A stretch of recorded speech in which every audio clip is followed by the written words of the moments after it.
Friends, in today's lecture we learn about virtual functions. In previous sections we have learned about pointers, simple pointer with object, then array of objects with pointer. After that we have learned about this pointer.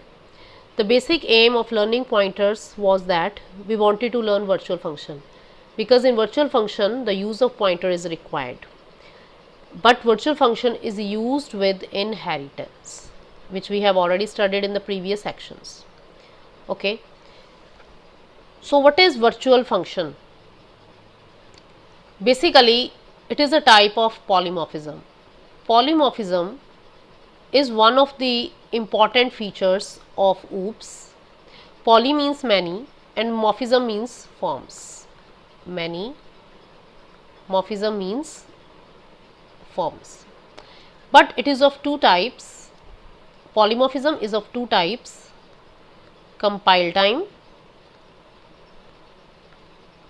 and another is runtime. Compile time polymorphism and runtime polymorphism. Compile time polymorphism we have already studied in the previous sections. Its examples are function overloading,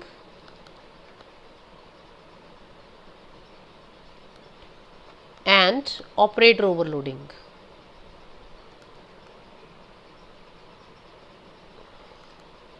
Where runtime polymorphism is achieved using virtual functions, which we are going to study in this lecture.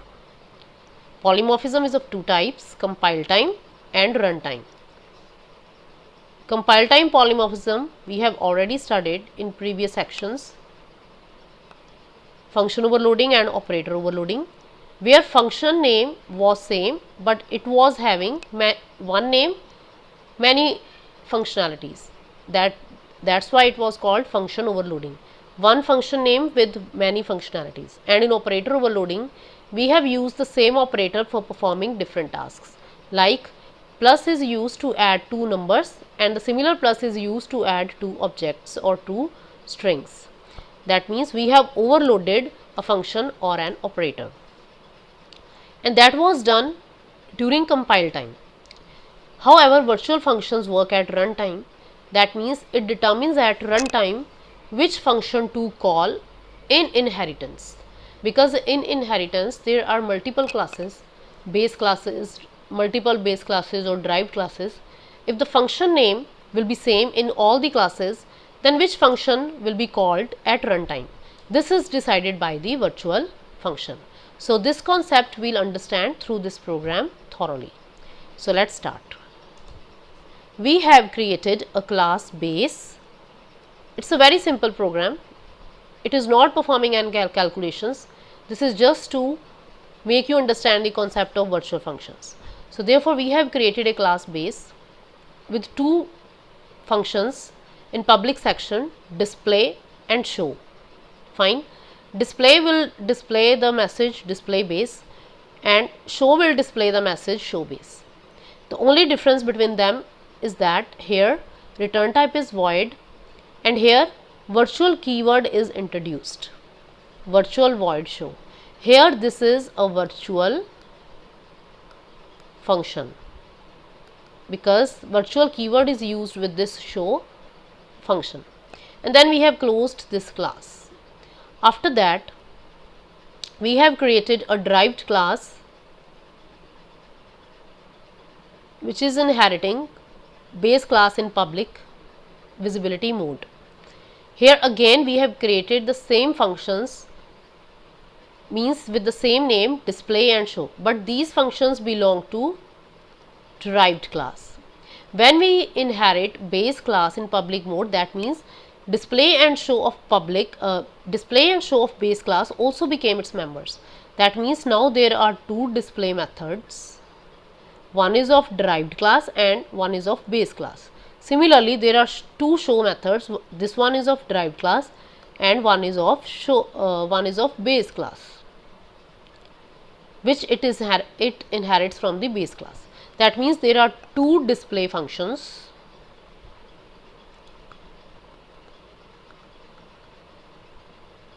and two show member functions. Okay, two, where one belongs to drive, another belongs to base. Similarly for the case of show. Okay, now it is showing display derived, show derived. Now in the main section we have created object of base class and its pointer as well. Base B, pointer bptr, and we have created the object of derived class also, derived D. We can see that a pointer can hold the address of another object, therefore we have assigned the address of base object to the pointer base object. bptr is equal to %b, and then bptr dereference operator display. That means it is pointing to display method of base class because it is carrying the address of base object. Okay, B belongs to base class. It will show display base. Then bptr show will be called and control will go up to the base class and it will display show base. Now bptr points to derived class. Now here we are giving the address of D, which is object of derived class, you can see here, to the bptr. Now bptr dereference display, it will again display base. It will not show, although we have given address of this D object to the bptr, according to which this display method will be called of derived class. It should display derived, but it will display base in the output. However, when we call bptr show, it will call this function, it will show derived. Why? Because in case of show method we have written virtual here. You can see here, in case of show method we have written virtual here. Although base is having display, drive is having display method, show is base class is having show method, drive class is having show method, but in case of show method we have written virtual here. That means if we give the address of derived class to the pointer, then it will call the show of derived class rather than calling the show method of base class.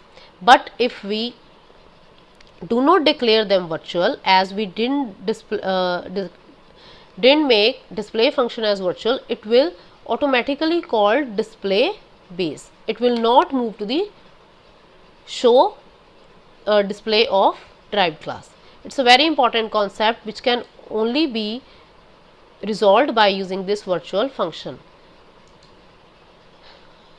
As it is clear from these statements that when we give address of base object, then base functions will be called, and when we give address of derived objects, then drive object should be called.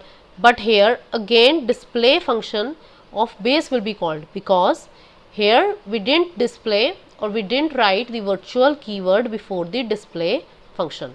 Now let's see the output. You can get it easily how it is being worked. Let me show you.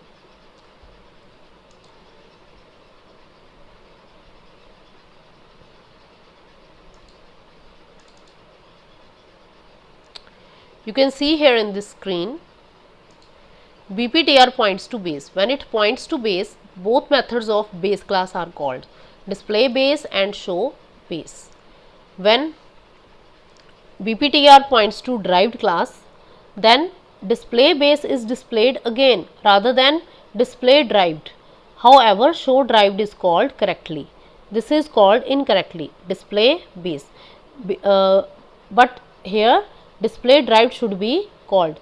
That can only be possible if we write virtual keyword in case of display method also. So if we change the address of an object, then respective function of that class will be called. So that is only possible by writing the virtual keyword. So let me rectify in the program. If we write here virtual in case of display also, then in both the cases those objects will be displayed. Let me show you. You can see here BPTR points to base. When BPTR points to base object, then methods of base class are called display base, show base, and when BPTR points to derived, then both methods of derived class are called display derived, show derived. So this is possible by only writing the keyword virtual in the definition of display and show methods. So I hope this concept is clear to you. Virtual functions are called at the runtime. It is decided at runtime which function should be called. In order to make them call in right way, then we should write the keywords virtual before the function definition. If we don't write it, then only the functions of base class will be called again and again. If you have any doubt, you can ask me in the comment. Thank you.